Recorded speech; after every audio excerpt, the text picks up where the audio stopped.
प्रवचन के बारे में बतावत है।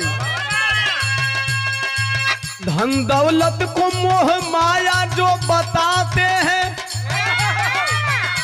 भारत के सभी बाबा जब प्रवचन करते हैं तो यही कहते नजर आते हैं, धन दौलत को मोह माया जो बताते हैं, वही लोग पैसा ले सत्संग करने आते हैं।